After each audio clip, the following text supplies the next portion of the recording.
Hey there, YouTube. Help us out, like this video, and subscribe to the channel if you haven't already. We're recapping Wednesday and talking Luis Severino's injury up next. How about those Orioles and Mariners? You love to see it. Welcome into Fantasy Baseball today on Thursday, July 14th. Frank Stampfl joined by Chris Towers. Today on the show, Jose Miranda quietly on fire. I don't know how this happened, but it has happened. We are going to talk about it. Luis Severino is hurt. I have a buy high pitcher and much more. But let's jump right in. Oh my goodness gracious. Oh my goodness gracious, Chris. Who would you like to start the show with? So I originally wanted to do Juan Soto. I think you should. It's pretty funny. Yeah, we received an email on June 17th, after the first game of a doubleheader, where Juan Soto, his average dropped to 220. We've received multiple emails with this subject line now, but this was the first. This was the genesis of the infamous Juan Sucko nickname for Juan Soto. Multiple people. I want to emphasize, multiple people sent in emails calling Juan Soto Juan Sucko. So since that first email, Juan Sucko has played 21 games. He's hitting .333 with a 27% walk rate, an 11% strikeout rate, and 6 homers in 21 games. That's like a 40 homer pace after hitting 2 home runs today with 3 more walks in a doubleheader.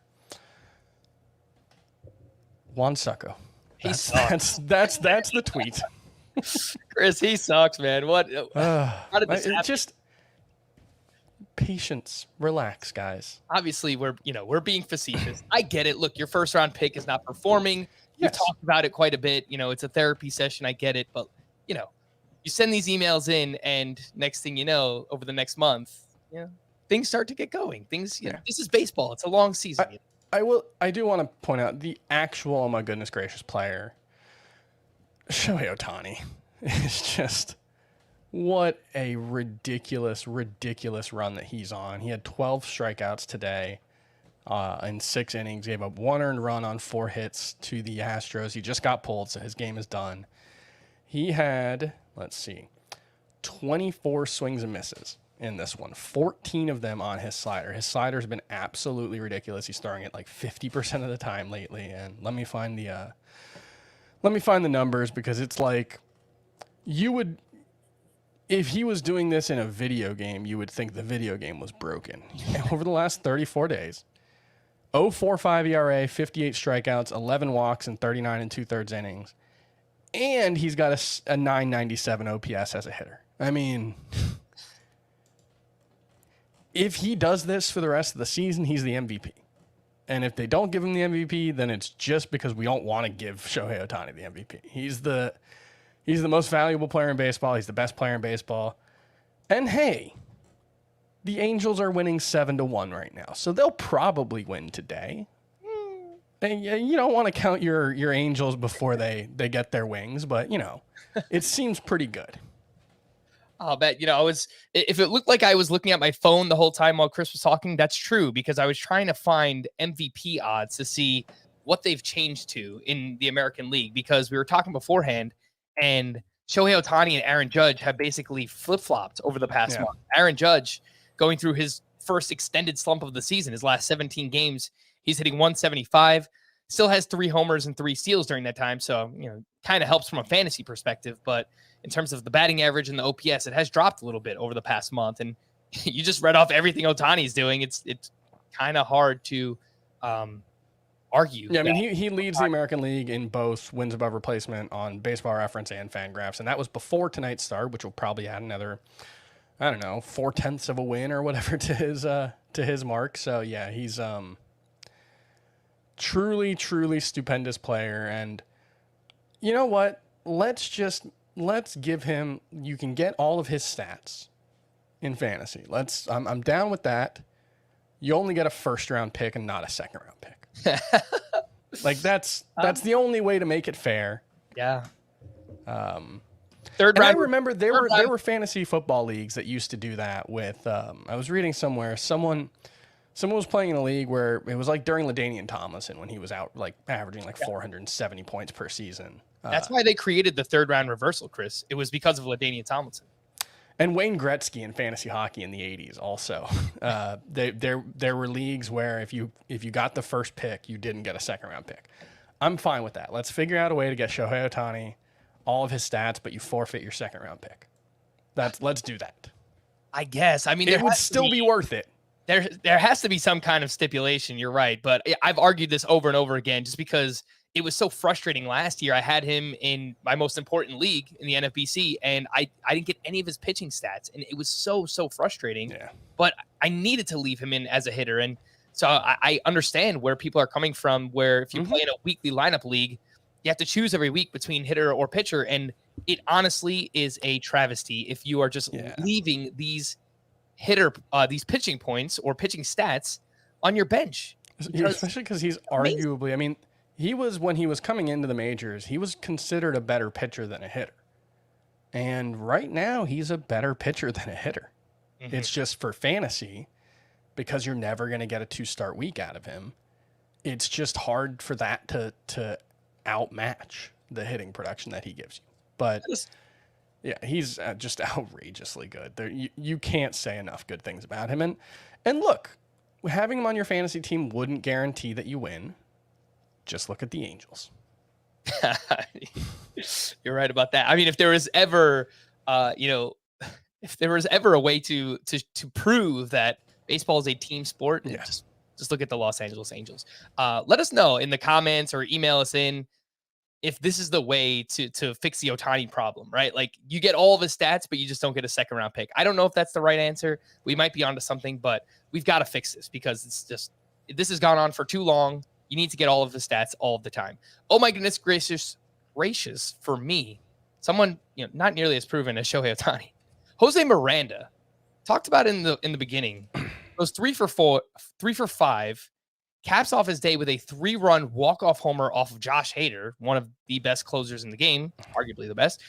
And over his last 40 games now, Miranda is quietly batting .331, 7 homers, 29 RBI, and his average exit velocity is up over 90 miles per hour, and he's got an 18% strikeout rate, which, based on his minor league season last year, this is the player we were so excited about. The fact that he can couple contact and a hit tool with the ability to hit home runs as well. So now he's starting to prove that over his last 40 games, and people might not have even realized because, frankly, Chris, I didn't even realize.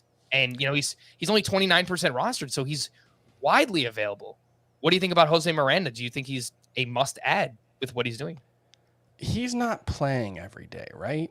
I'm looking at the plate appearances by month, and he's only got 29 in July. I think it's improved over the past couple of weeks just because he's playing as well as he is. Yeah, and his expected stats aren't quite as good as his overall stats. If you look at the season overall, his expected stats look much worse than you would think. Only a 308 expected WOBA, but that's mostly just he was awful in May. In June, he had a 355 expected WOBA. In July, it's 377 before this game. So, I think if he's available in at least your 12-team roto leagues, I think Jose Miranda is definitely worth adding. I don't know about points leagues, but given how bad third base is, that you can make a decent case that he's probably just a guy who's worth rostering everywhere. Yeah, so he has sat 3 of the last 10 games for the Minnesota Twins. So not an everyday player yet, but I should be. I think, based on the way he's playing, I think you can make a strong argument that they need him there in the lineup. I think, look, he's first and third base eligible. Third base probably makes more sense. I don't know that he needs to be rostered in a points league. I agree with that. Any league with a corner infielder, I think for sure Jose Miranda should be on a team. I was going to look and see. He's not hitting righties great. So he's mashing lefties so far? Yeah, but I mean, it's actually not that pronounced of a split. He's got a 722 OPS against righties, 849 against lefties. Presumably that's not including today. But he's not bad against righties. He's not so bad that you would think he can't be an everyday player. So he's got a 24% strikeout rate against them. So I would hope he's going to play more regularly moving forward. Why is Ryan McMahon still 88% rostered on CBS? I don't know. Is it one of those weird projection things where he projects? Might be, yeah. I am here to tell you that you could drop Ryan McMahon. I would rather have Jose Miranda than Ryan McMahon, yeah. How about, this is an interesting one, Josh Donaldson. Would you make that swap, Chris? I think that's fine. I mean, Donaldson, I think is fine, but yeah, I don't think you're gonna regret. Like, I don't think anybody's gonna run out and add Josh Donaldson immediately when he hits the waiver wire. So, I think that's one that you can do. I know Donaldson has been better recently. Still not great overall. Just pulling up his splits page to see. Yeah, I mean, even still, last 15 games for Josh Donaldson, 211 batting average, 3 homers. Yeah, I'd be all right making that swap as well. Donaldson for Jose Miranda. I mentioned in the open, look, the Orioles and the Mariners, oh my goodness gracious, shout out to what they're doing right now. 10-game winning streaks for both of these teams, and it can't be overstated the impact that Adley Rutschman has had for the Orioles. They are, I believe I saw 29-20 since he's been called up. So, look, he hasn't done it all with his bat so far, but I'm sure, what he does behind the plate and help calling games and overall everything that he's done. It's been great to see for both of those teams. And now every team in the American League East is over 500. It's the first time this has happened this late in the season where an entire division is over 500 since July 15th of 2012. So yeah, that's pretty impressive. Goes to show. This does not happen often, but yeah, the AL East is quite the juggernaut. Waiver wire hitters. Look, Rutschman hasn't been great, but Robinson Chirinos has a 52 OPS plus. He has a 530 OPS this season. Adley Rutschman has a league average OPS. So, like, it's one of those things where, yeah, Rutschman hasn't been amazing. Not being terrible has been a real big boost for them. So, and for fantasy, I mean, if he's a starting catcher. Even if you're like a 750 OPS bat, I mean, that is probably a top 10 or 12 catcher, honestly. Oh yeah. Waiver wire hitters, we spoke about Miranda. I think he's probably the headliner of the day. Ramon Laureano, talk about him every day. But where does he compare with a few other outfielders, Chris? Compared him to McCutchen yesterday. I agree with you. I would take Laureano over McCutchen. Eddie Rosario had a big game on Wednesday. He went 3 for 4, hit his second home run of the season. In 9 games since returning, he's hitting 267, 2 homers, 1 steal, 61% rostered. And we've seen Eddie Rosario get hot in the past. And your boy, Joe Adell, he's returned to the Angels. Mike Trout out of the lineup again, dealing with that back injury. But it sounds like Joe Adell is here to stay, and he had a pretty good game, 2 for 4 with an RBI and a stolen base. How do you rank those 3? Laureano, Rosario, Joe Adell? Yeah, Rosario, I think he's probably second. I would rather have Laureano, and so Laureano is actually less rostered than Rosario, so make that swap if you have to. Joe Adell, we'll see, man. Brandon Marsh has been pretty bad for most of the season. I think his OPS is like down around 620 now. They really value his defense, though. Yeah, no, he's a good defender, but like Taylor Ward hasn't hit well lately. Since like the start of June, Marsh has been awful as a hitter, great defensively, but we'll see. I hope Adell gets a real chance. He hasn't really gotten one this season. I know there's been a lot of strikeouts, but he's also still hitting the ball really hard and still doing some good things. So I still believe that there's talent there. He's still only 23. So yeah, hopefully he gets a little extended run, not at Mike Trout's expense. Would be the one caveat I would put. I don't want that. Yeah, because if Trout returns and they want Marsh in there as a defender and they still want to play Taylor Ward, someone's outside looking in. So yeah, it gets crowded pretty quickly, but like he's played 140 games at AAA. He's got 36 home runs with a 271 batting average and 12 steals. Like there's going to be a lot of strikeouts. I think that's just part of his game, but Joe Adell still, I think, profiles as a potentially impact player if he can keep the strikeouts even to like 30%. The strikeouts are a problem, but overall in the season in the majors, Adell's hitting 261. I mean, if you ask me that, there's no way I would have guessed 261 for Joe Adell. I mean, his quality of contact's been very good. Even though he's been getting inconsistent playing time when he's got it, like he has a expected WOBA on contact of almost 500. That's really, really good. It's really just a question of, can he just be bad when it comes to strikeouts instead of, arguably worst in baseball? Mm-hmm. He had a batted ball on Wednesday, 109.6 miles per hour off the bat. That's what he does. That is what Joe Adell does. And for what it's worth, 9 games in July at AAA. He was hitting 353, 4 homers, 4 doubles, and OPS approaching 1,300. And clearly the Angels need some kind of shot in the arm right now. So we'll see if he can earn more playing time. But I agree. As of now, I would rank it Laureano, Eddie Rosario, who still isn't playing against left-handed pitching, and then Joe Adell third on that list. Deeper leagues, do any of these players matter? Jose Iglesias had just a massive game here. 3 for 5, hit his 3rd home run, career high 6 RBI. He is 11% rostered. And then Sam Hilliard. Chris, Sam Hilliard's one of these guys where I still think that maybe he could be something. It has not surfaced. It has not happened. I understand. But he did go 3 for 4 with 3 runs and a stolen base here on Wednesday. Anything to see in the deepest of leagues?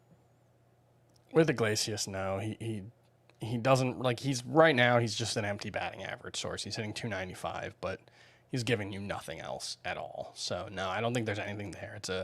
It's an entirely Coors inflated batting average that's empty.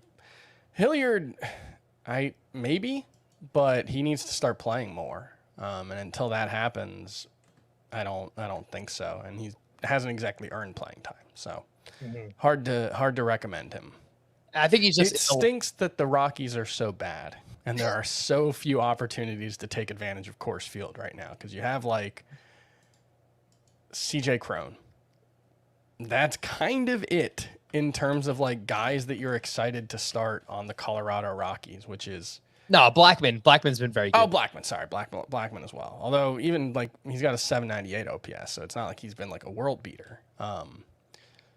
So yeah, I wish they could figure something out. Brendan Rodgers, I don't mind playing him when he's in Coors, but yeah. I saw somewhere that he is just dreadful on the road this season. Yeah, he's got a 569 OPS. That's Brendan Rodgers. On the road, which was the complete opposite last year. He had this weird thing where he was hitting on the road, but he couldn't hit at home, and now it's just completely flip-flopped. So, those are your Colorado Rockies. Some waiver wire pitchers from Wednesday. Chris, great call, man. This might be like the best daily streamers call of the year. It might be. JT Brubaker, his best start of the season at the Marlins, which we told you yesterday if you needed a streamer. 7 shutout, 3 hits, 2 walks, 9 strikeouts. He had 15 swinging strikes on 99 pitches, only 12% rostered. Ross Stripling just keeps on pitching extremely well. He's been tremendous since rejoining the rotation. He goes 7 innings, 2 unearned runs, 6 strikeouts, and in 8 starts since rejoining the rotation. 2.14 ERA for him. Chris Flexen makes it 3 quality starts in a row. 6 innings of 1-run ball at the Nationals. And then Brady Singer put together a solid start against the Tigers, 6 innings, 1 run. He did have a 2.0 whip because of 5 walks in this start, but also had 6 strikeouts. Chris, what do you think about this group? Brubaker, Stripling, Flexen, Brady Singer. I think Stripling's probably the only one that I have much interest in.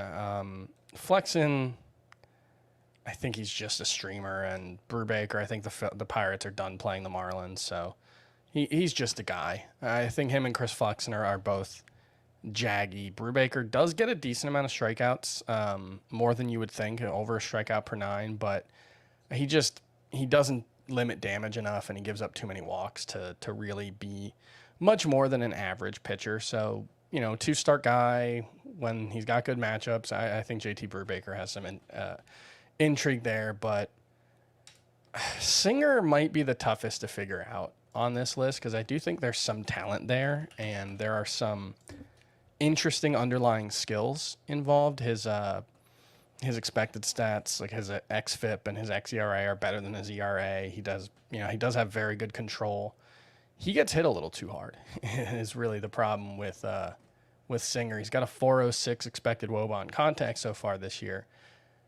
That's a kind of outlier for him. He had been more like average, maybe a little better than average in terms of quality of contact before. And I wonder how much of that is a result of the fact that he is pitching in the strike zone so much more. His walk rate is down to 4.8%. That's almost half of what it was last season. So, like you mentioned, he had the 5 walks today. That continues to be, an on and off again issue.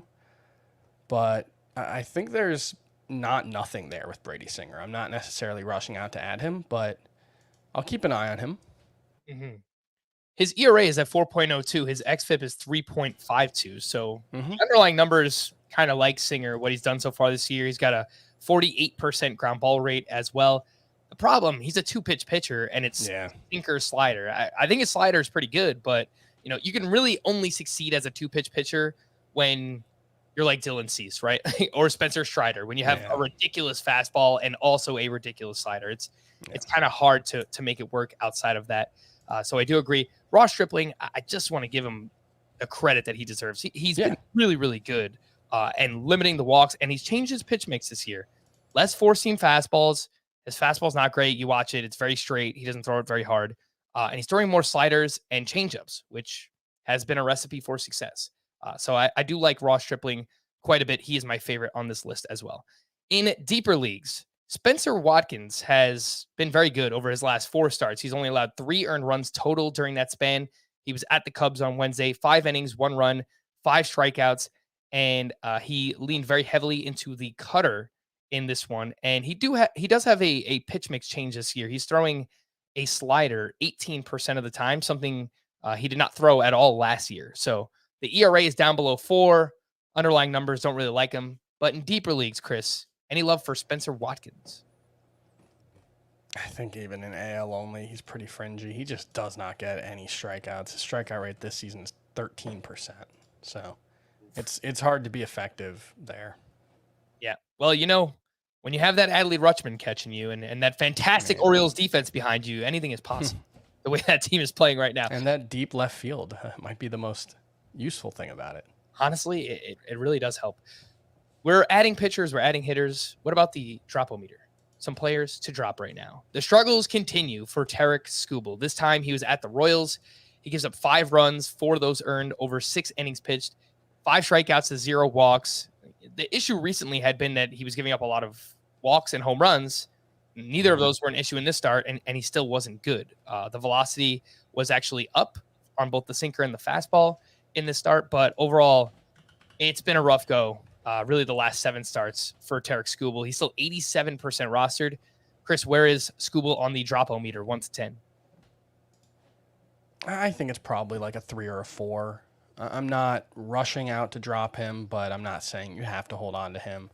It's interesting. His velocity was actually, I think, higher than it's ever been in this start. He hit almost 100 miles per hour, 99.9 miles per hour with his 99.8, excuse me, with his four-seam fastball. Velocity was up 1.4 miles per hour on average, and it didn't really matter. He still got hit hard a bunch. He still gave up like 7 balls over 95 miles per hour.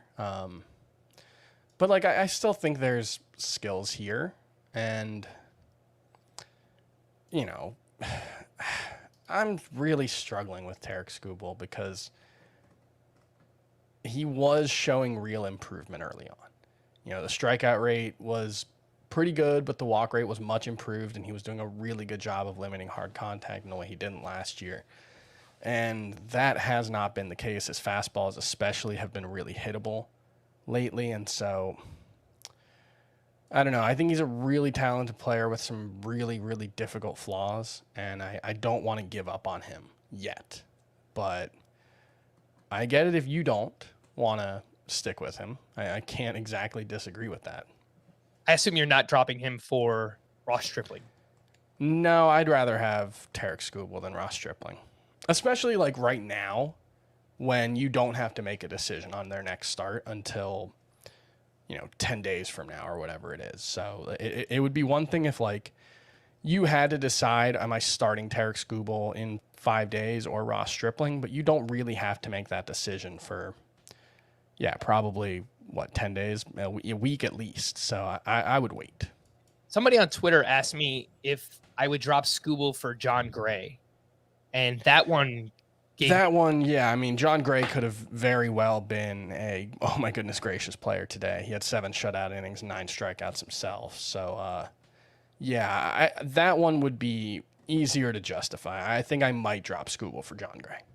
I think I would as well, but it is very close. More on Jon Gray in just a little bit. Austin Hayes went 4 for 5, but he has been scuffling recently. Honestly, since we had that conversation, Chris, I think it was like 2 or 3 weeks ago, we were like, wow, Austin Hayes has been really good. Is he going to keep this up? And we were kind of skeptical. Last 15 games, he's batting 183, just 1 home run. Where does Austin Hayes fall on the drop-o-meter? I would be fine dropping him for Ramon Laureano for sure. And, I mean, honestly, maybe even Joe Adell. Oof. If we get a sign that Joe Adell is going to hang around after the All-Star break, I would be fine doing that.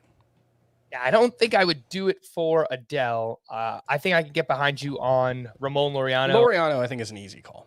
Would you do it for McCutchen or Rosario? Those are like the other 2 that have emerged the past 2 I think they're kind of fringy, but I'd be fine with that. Okay. So did you give me a number, 1 to 10, Austin Hayes? What do you think? 7. 7. All right. Last one here, Paul Blackburn. His last 9 starts, 9. he has a 5. Okay, fair enough. 5.50 ERA. He's still 80% rostered. You're kind of waiting for the wheels to fall off for poor Paul Blackburn. I mean, All-Star. Yeah, that's true. Hey, look, he did as much as he possibly could pitching for the Oakland A's in the first half of the season. So I mean, he's not terrible. He just doesn't get any strikeouts, and the league has caught up to him of late. So 10, that's overstating it. Maybe 7. I would drop him for Stripling. Yes, that'd be fine. I would very similar players, I think. Yes. So yeah, that's fine. Stripling is just on such a much better team. So I would do it for Lodolo too, who's still less than 60% rostered. Yeah, I think that's fine too. All right. Even like Reed Detmers. Yeah, I mean, Detmers is really. We'll see what his next start looks like.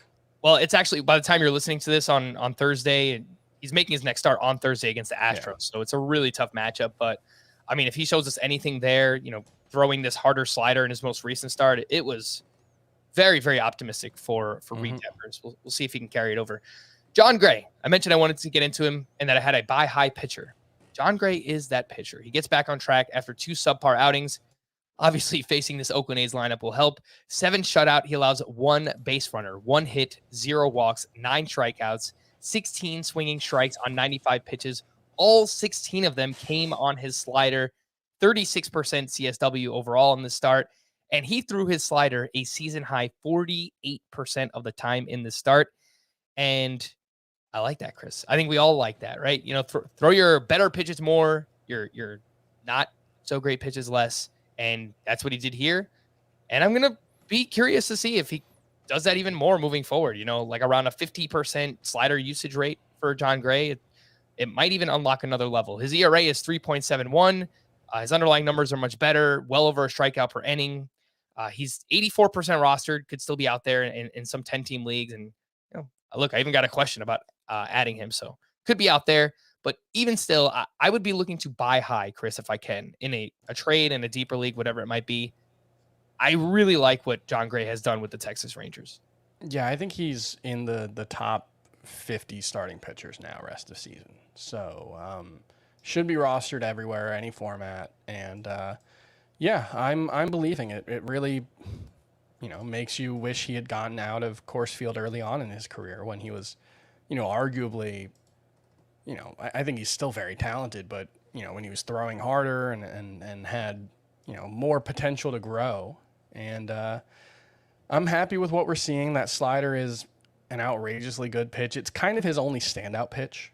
So, that always makes me a little wary, although his fastball is getting good enough results. He's not getting hit like overly hard with his fastball. So I think, I'm definitely buying Jon Gray as like a top 50-ish starting pitcher moving forward. If you can still sell like the early season success of Joe Ryan for Jon Gray, is that something you would do?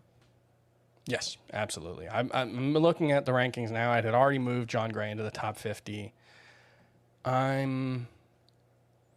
I think 44. I'm considering 43 with Lance Lynn. That's the one that I've got Zach Allen at 40, Adam Wainwright at 41, Lance Lynn at 43 or 42.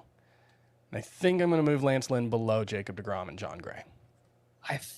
I'm looking at a similar range. For me, SP 48 is where I'm looking at for Jon Gray, which would be just behind Patrick Sandoval, Nathan Eovaldi, Luis Garcia of the Astros. And that would be also just ahead. Jon Gray would move just ahead of Tarek Skubal, Joe Ryan, Tyler Anderson, Blake Snell. Who, Snell's doing some interesting things recently, but I always have my concerns when it comes to Blake Snell. All right, let's hit a break. Before we do that, just want to remind you that we are a nominee for the Best Sports Podcast category in the People's Choice Podcast Awards. We appreciate all your support and hope that you'll nominate us to advance to the final round. To nominate Fantasy Baseball today, go to podcastawards.com/app/signup and then toggle down the sports category. The whole process takes less than a minute. And if you're watching us on YouTube right now, feel free take out your phone, scan that QR code in the top right corner, which will bring you right to the website. And of course, you can nominate us there. We've included the link in the podcast and YouTube descriptions as well. Help us out. I know like Adam Azer and FFT, they're doing their thing too. Sure. Yeah, don't vote for them. Vote for us. Yeah, vote for us. Vote for us. This is the better podcast for sure. Let's take a break and we'll return right after this. The news and notes. We mentioned it earlier, but Mike Trout was not in the lineup Wednesday and is not expected to require an IL stint. Hopefully it remains that way. Kevin Gausman finally confirmed that he will start on Thursday against the Kansas City Royals, who will be missing nearly their entire team. 40% of their roster. Literally 38% of their active roster. 10 players. Incredible. 10 players for the Royals will be ineligible to play in Toronto because of vaccination status, including Whit Merrifield, who probably wasn't going to play anyway because he's banged up, MJ Melendez, Andrew Benintendi, Brad Keller, Hunter Dozier, I think Michael Taylor, among others. But fear not, Bobby Witt Jr. and Vinny Pasquantino will be out there. Who else? I cannot tell you, but those two guys, they will be playing. The big news from Wednesday, unfortunately, Luis Severino left his start with right shoulder tightness, which is pretty scary because he's dealt with some shoulder and lat injuries in the past. And even if you look at his past couple of starts, the swinging strike rate has been down a little bit. He hasn't looked like himself. He definitely did not look like himself in this start. He allowed back-to-back home runs, 3 in a row to the Cincinnati Reds of all teams. Yeah, his velocity was way down, like 3 miles per hour. And scary. Remember, I think before he had Tommy John surgery, he basically missed that entire previous season.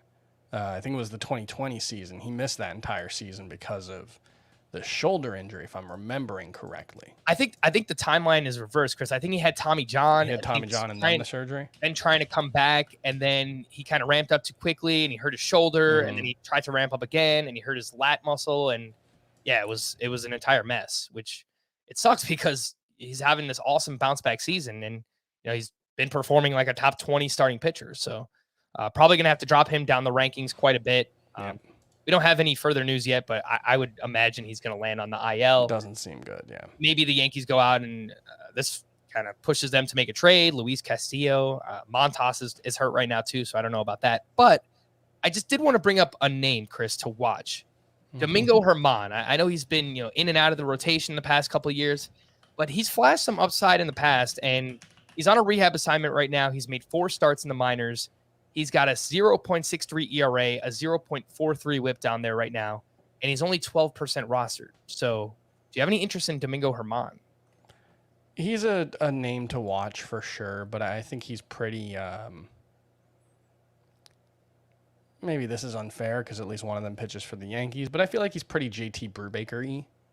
Like, I would have similar expectations for them, except, obviously we've seen Domingo Germán pitch not that deep into games consistently and end up with a 4.03 ERA and somehow have 18 wins in a season. So pitching for the Yankees can do that. So, that obviously, if JT Brubaker is kind of just a guy and just a matchup streamer guy, then Germán can be a little more than that because of the team he plays for. I was trying to think. There's a player that's in my mind, but I can't remember exactly who. Maybe you can remember, Chris. Someone who always has fantastic swinging strike rates, but it doesn't really amount to anything. It might have been Andrew Heaney, actually. That might be. I mean, Ian Anderson's kind of like that right now. But if you look at Domingo Germán for his career, 13.8% swinging strike rate. I mean, just this season alone, that would rank like a top 15 qualified starting pitcher. So, what might be a decent comp for him is just a mirror image of Jordan Montgomery. I mean, not this season because Montgomery's not getting strikeouts, but like what Montgomery has been over the years, which is That's fair. a decent-ish pitcher who pitches for a good team, but isn't like an impact player. Mm-hmm. The only other pitcher I would have mentioned that could fill in the rotation would be JP Sears, who pitched in long relief tonight, in relief of Luis Severino, and he's pitched very well in the minors this year. But I saw that he was optioned back to the minors after. Well, they don't need anyone for another 10 days or so. So, but yeah, Mike King is done as a starter. He's been so good as a multi-inning reliever for them. I could see maybe they use him as like a bulk reliever, or maybe they start a game where he throws like 2 or 3 innings to start, and then they go to someone like JP Sears. That could be like a short-term fix, but we'll see what happens. I think Domingo Germán, only 12% rostered, is a name to watch. Yep. Eloy Jimenez, stop me if you've heard this before, was removed Wednesday with an apparent leg injury, and I saw it happen live. He had to run quite a bit to make a catch, and then he came up limping right away, and I knew immediately. I was like, all right, well, this is probably going to end pretty poorly. He needs to DH. The problem is the White Sox have like 3 players that need to DH as well, so they're throwing Eloy in the outfield, but he should not be playing the outfield.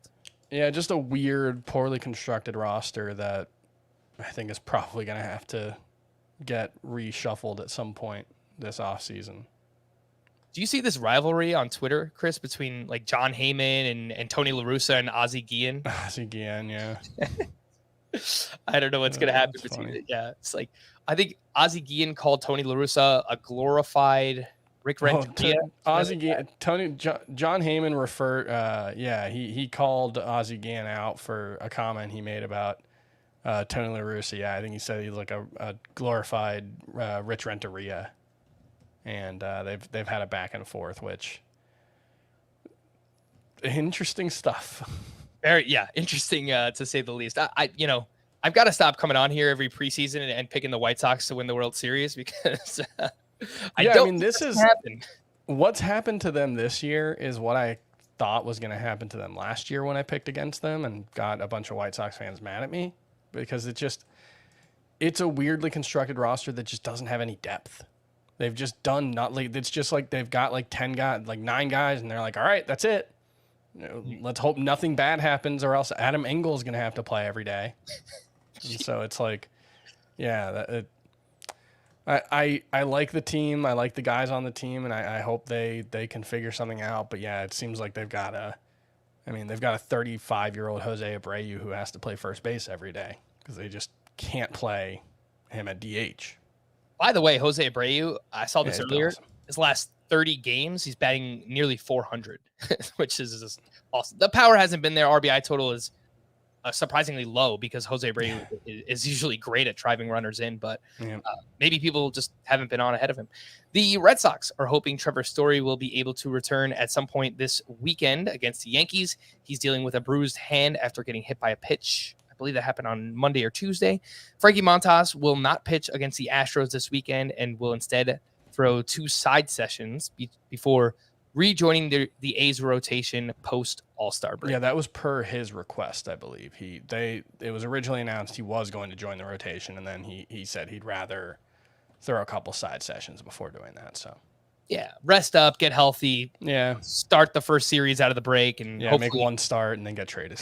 Yeah, put together a couple of good starts and hopefully find yourself somewhere else. Justin Verlander did not accompany the Astros to Anaheim as he tends to a family issue. The hope is he'll be able to start this weekend against the A's, which frankly would work out quite well because the A's are terrible. Kenley Jansen was officially reinstated from the IL and pitched Wednesday against the Mets.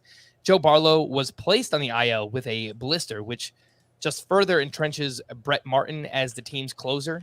He's just 18% rostered, widely available if you need saves. 12-team Roto League, 15-team Roto League. Brett Martin looks like the guy right now for the Rangers. Speaking of saves, Tanner Rainey was placed on the 60-day IL. This one came out of nowhere due to a UCL sprain, and Kyle Finnegan has consistently been used as the 8th inning reliever for the Nationals this season. He's only 5% rostered. Another one widely available. I don't think he's very good. He's got a 3.89 ERA, 1.30 whip, 10.6 K per 9 is pretty good there, Chris. But If you had to choose one, would you go with Brett Martin or Kyle Finnegan? I think I would go with Martin. I think they're probably pretty similar pitchers in terms of the results, and at least Martin's on a slightly better team. All right, fair enough. Christian Yelich's back is improving, but he's now missed 2 straight with that injury. Brian Reynolds has yet to resume baseball activities. He landed on the IL with a right oblique strain on Monday. Aaron Savali was removed from his start due to right wrist soreness after pitching just 1 inning. Matthew Liberatore was optioned back to AAA, which likely foreshadows the return of Steven Matz. And just some actual MLB news. The Blue Jays fired their manager, Charlie Montoyo, and named John Schneider as their interim manager. I believe Montoyo was exactly 500 in his career as the Blue Jays manager. It was like 236 and 236. They are currently 47 and 42 this season, and they're battling for the final AL wildcard spot. Yeah, classic. We just want to get a spark. Yeah. Firing.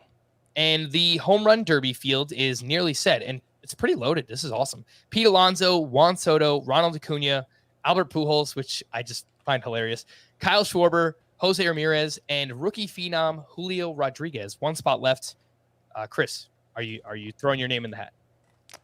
I did give up 2 home runs in softball today. Legitimate, like, over the fence shots. I told the team after they were back to back. I told the team after the second one that that's not fair that they did that because we don't have anyone on our team who can do that. So I don't think I would put on much of a show, but you know who I want to see in the home run derby.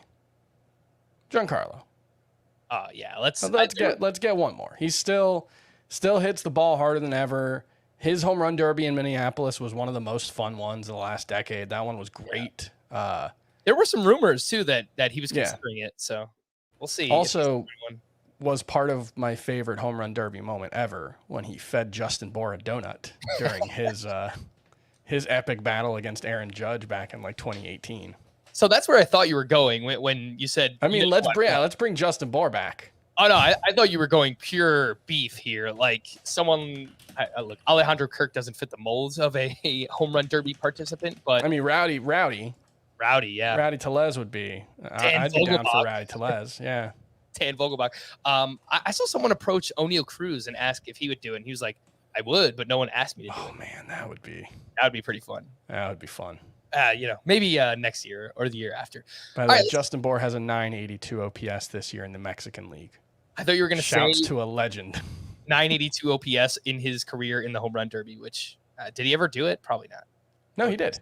Oh, he did do it. Okay. When it was in Miami, he went up head to head against Aaron Judge and like nearly beat Aaron Judge. He hit like 16 home runs in that round or something. Right. Yeah, that was awesome. Jeez, Aaron Judge. That was great. What do we make of these outings? Let's get back to Wednesday's action. There is no player, Chris, in fantasy this season that has caused me more harm, anger, pain, whatever you want to call it. Charlie Morton, he stunk again against the Mets. 5 innings, 5 runs, 3 walks, 6 strikeouts. He did allow 3 home runs as well. That's the story here, Chris. 3 walks and 3 homers. Just an absolute killer. He allowed a bunch of hard contact, 94-mile-per-hour average exit velocity. Randomly used his cutter a season-high 27% in the start. There's just these starts this year, Chris, where he just does not have his fastball or curveball. Usually it's one or the other. And this one, he didn't have either one. So he had to go with the cutter, which is something he never usually does.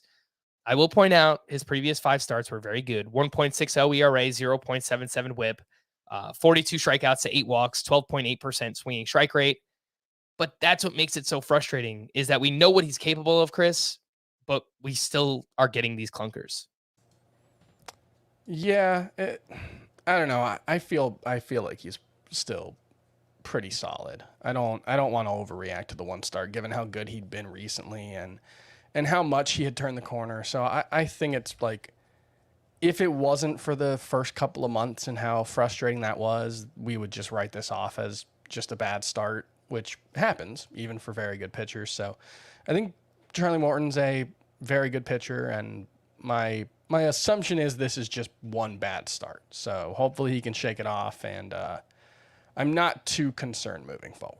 All right. What do you think about these 3? Lucas Giolito now has a quality start in 3 of his last 4 outings. He was at the Guardians. He went 6 1/3. He gave up 1 unearned run, 5 strikeouts, but he only had 7 swinging strikes, and his velocity was down across the board, just over a mile per hour on basically all of his pitches. We had Zach Gallen. He got back on track. A quality start at the Giants, but he has not been great really over the past 2 months. Last 10 starts, including Wednesday, for Zach Gallen, 5.32 ERA and less than a strikeout per inning. The swinging strike rate has really plummeted during this time. And Christian Javier, he recorded 11 total outs, weird line, 3 2/3 innings, 3 runs, 3 walks, 10 strikeouts. 10 of his 11 outs were via strikeout, and he had 19 swinging strikes. So he's just kind of a confusing pitcher, Chris. Javier, Gallen, Lucas Giolito. What do you have on these 3? Gallen, I would still be trying to sell, and I've been saying that for most of the season when things have been going well. I think he'll be better than he has been over the last 10 starts, but I don't think he'll be as good as he was, over the first 7 or whatever it was. And I still think there's just a lot of injury risk there. So Zach Gallen, I think it's fine if you have him on your team. I think he's a fine pitcher. He's in that 40 to 50 range for me, but he's definitely someone that I would be looking to move before, I think the bottom could really fall out. Giolito, I know it's been a frustrating season, and the velocity being down is it's noteworthy. I don't want to say concerning because he did pitch well in this one. But it's just something to watch, and hopefully it's just like, he's got one. It was his last start before the All-Star break. He gets a little break now. I think he's going to pitch a lot better than he has been so far. He's still, as frustrating as it's been, he's remained in my top 30 starting pitchers, and like the expected stats are a lot better than the underlying stat or the surface level stats, and I think he'll be very good moving forward. Javier, like you said, he's kind of weird. Even when things are going well, it's not exactly the mold that we typically see starting pitchers succeeding in. He's very fastball reliant. He gets a lot of swing and misses on his fastball. He generates a lot of weak contact with the fastball. But generally speaking, I think Christian Javier is going to be good moving forward.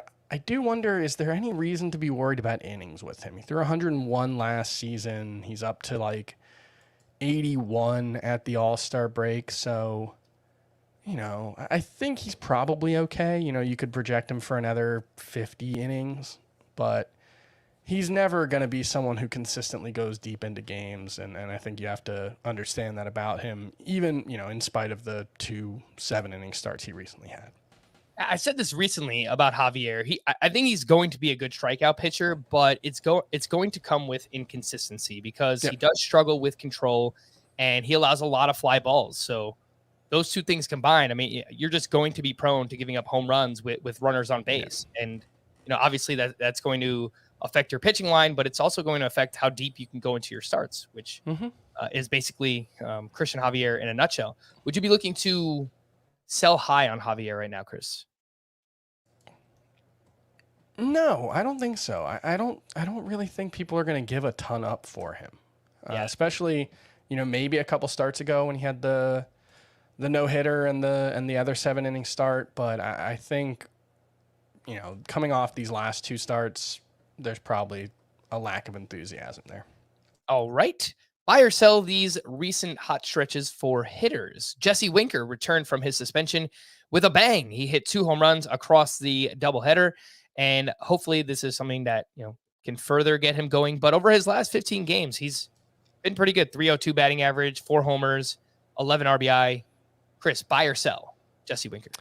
It sounds like the suspension, this is a weird thing to say, it sounds like the suspension that Jesse Winker got for getting into a fight came at a good time for him because he came back from it with a slightly reworked setup in his swing. He was a little more upright, a little less noisy. I think he, has a kind of exaggerated bat waggle.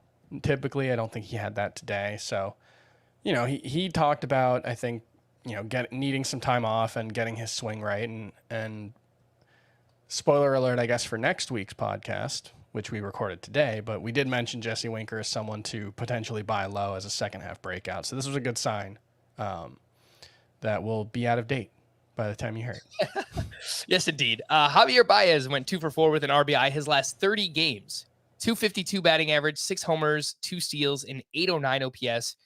And I remember when Ozzy Albies went down with injury, Chris, we told people, like, if you're desperate for a middle infielder right now, Javier Baez is the name, which makes sense for you. And basically since then, the past month, he's been Javier Baez. Are you buying it? Yeah, I mean, the fun thing about it is, what is it, the last 29 games, you said? Last 30 games. Last 30 games, okay. So that means that was right around game 56 or 57. So right around the length of time that the 2020 season was, which we said at the time, Javier Baez had an awful 2020 season. It was as bad as he looked in the first 2 months of this season, and then he came out and was really good in 2021. So he's just the kind of player who has wild swings because of his fly ball heavy approach and his pull heavy approach and his incredibly aggressive approach at the plate. It's going to lead to times when he just doesn't look good, but I don't think those times tend to beget more bad times. You know, I think he just kind of, you have to live with the ups and downs and know that the bad times will end and Javier Baez will have some good times in the future. You know, I hadn't realized this, Chris. His home road splits this year are massive. He's hitting 167 with a 454 OPS in Comerica Park, which kind of makes sense. It kind of makes sense. He is someone who, you know, I believe, I'm looking up his spray chart right now, but I think he's always, you know, gotten a decent amount of, you know, the home runs to the power alleys. And I think it's all fields approach. Yeah, Nick Castellanos famously struggled to hit home runs out in course in Comerica. So yeah, there could be something there, especially with the overall changes to the ball not traveling as far and the impact that that's had on balls hit to center and the, you know, power alleys. So yeah, there could be something there. He could just be particularly ill suited for his new home. Mm-hmm. And look, I know you could probably pick and choose like which players this works for and which players it doesn't, but it feels like more often than not, especially when a player like changes league, you know, first year, new contract, maybe 100%. That's 100% a thing. Yeah. Hitters, especially when they change leagues, tend to struggle. That's not to say they all struggle, but hitters tend to struggle more when they switch leagues because hitters tend to do better the more they see pitchers.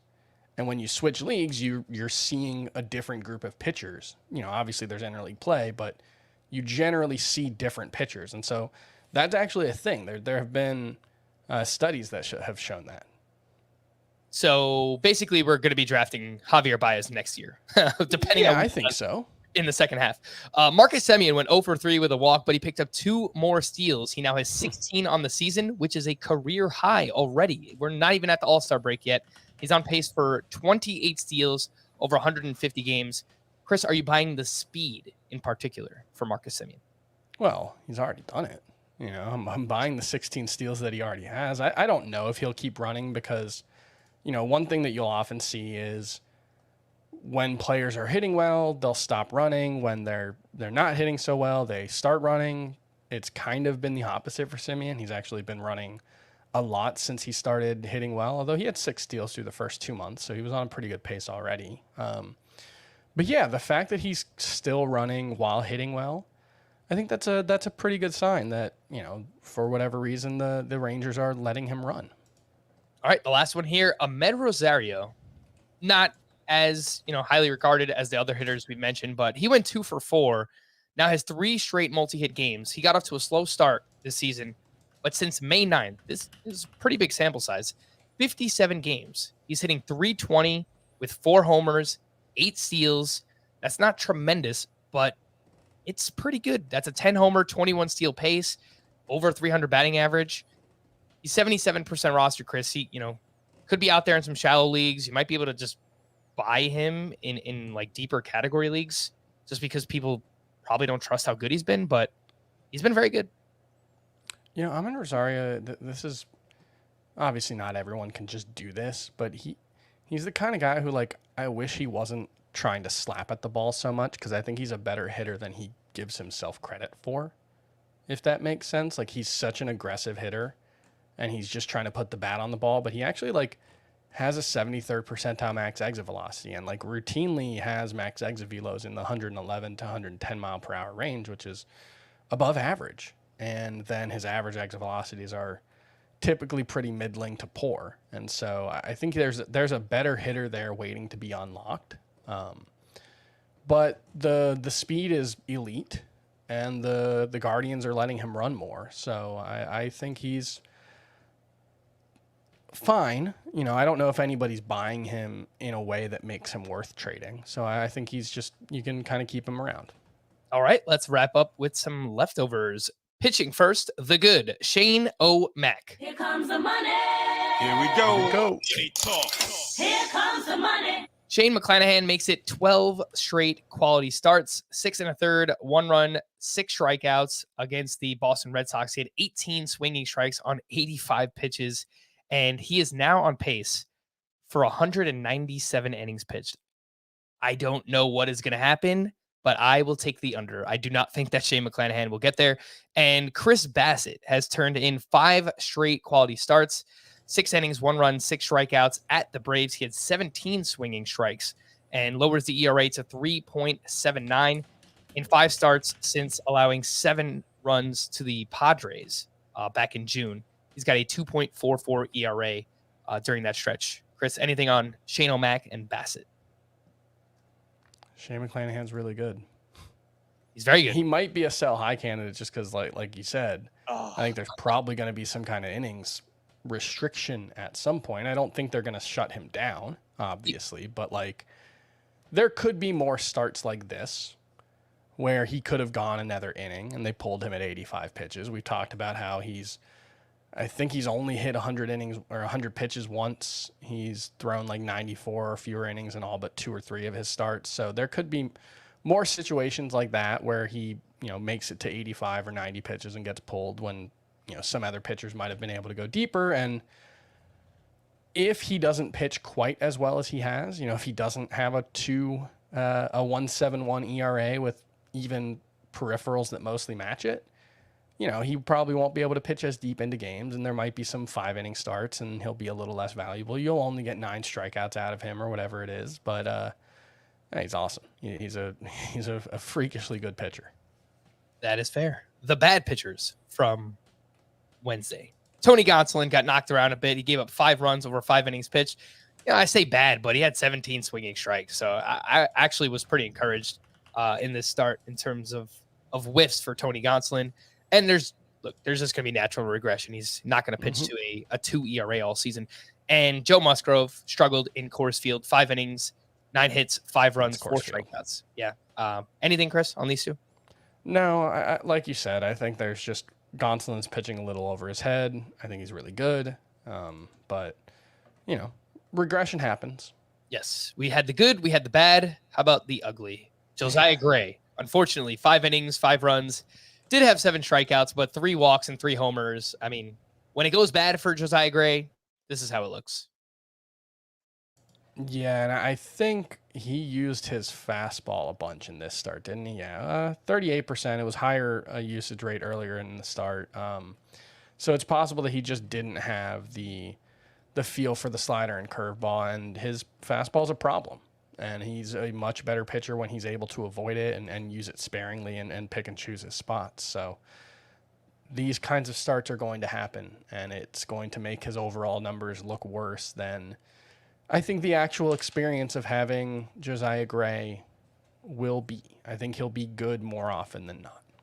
Hitting leftovers from Wednesday, Francisco Lindor went 1 for 4 with a 3-run homer, his 16th of the season. He has 3 homers over his last 6 games. Austin Riley went 2 for 4 with his 25th home run. Yesterday, we had a question about dropping Ketel Marte, and then he goes 2 for 4 with his 7th home run of the season. He's listening. Teoscar Hernandez had a double dong. He's now up to 11 home runs total. And let's update the numbers from yesterday's podcast. Last 41 games, 321, 9 homers, 30 RBI for Teoscar Hernandez.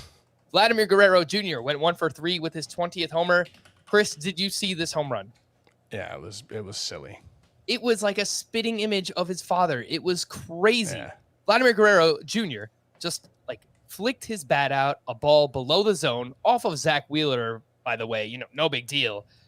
and it flies out. I have no idea how he did it, but he did it, and it was his 20th. Hit it like 100 miles an hour too. It wasn't, he didn't exactly get cheated out on it. So it's interesting. I thought it was like a lazy fly ball to left field. It turns into a home run. He's real good.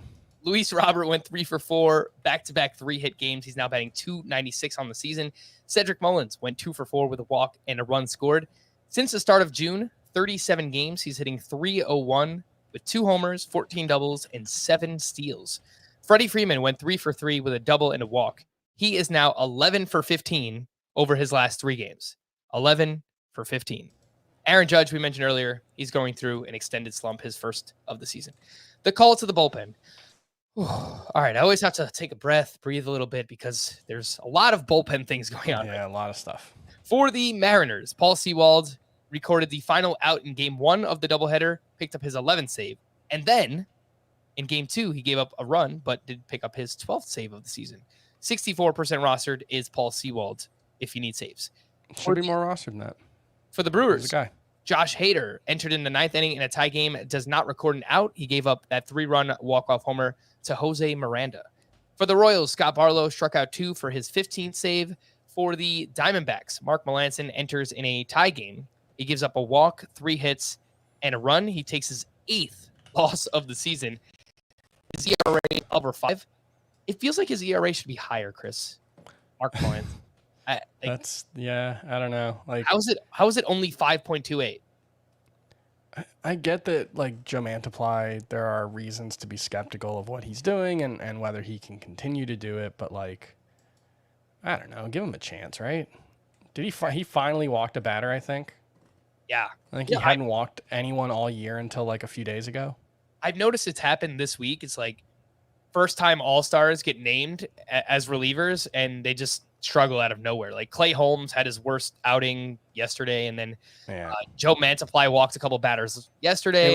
It was his first walk, I think, since opening day. And then he gave up a game-tying solo home run on Wednesday. So it's just kind of weird how these things work. The Pirates and the Marlins, the battle of the blown saves. Tanner Scott entered in the 9th with a 1-run lead. He gave up 2 walks and an RBI double. And then David Bednar had a 2-run lead in the 10th inning. He gave up 3 hits, a walk, a wild pitch, 3 runs scored. He takes the blown save and the loss. For Tampa Bay, Jason Adam entered in the 7th inning to face the heart of the Red Sox lineup. Then Colin Poche pitched in the 9th inning, 3-run lead, converted his 6th save of the season. That's kind of a mess right now, but I would say the leaders are Adam, Poche, and Brooks Raley in that order. For the White Sox, Liam Hendricks struck out 2 for his 18th save. For the Reds, Hunter Strickland pitched a clean 9th in a tie game against the Yankees. Alexis Diaz allowed the ghost runner to score on a wild pitch in extra innings, and he winds up with the loss. For the Cardinals, Ryan Helsley, working 3 of the past 4 days, was unavailable. Giovanni Gallegos gets the call again. 1-run game. He gives up 2 runs on 3 hits against the Dodgers, takes his 6th blown save and 4th loss of the season.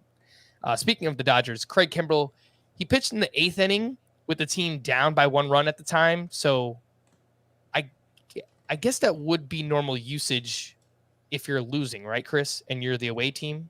Yeah, I mean, I don't know who he was facing. Let me check. It was the bottom of the lineup. Albert Pujols, Corey Dickerson, and Lars Nootbaar. So I don't know. He's been, he had that back injury.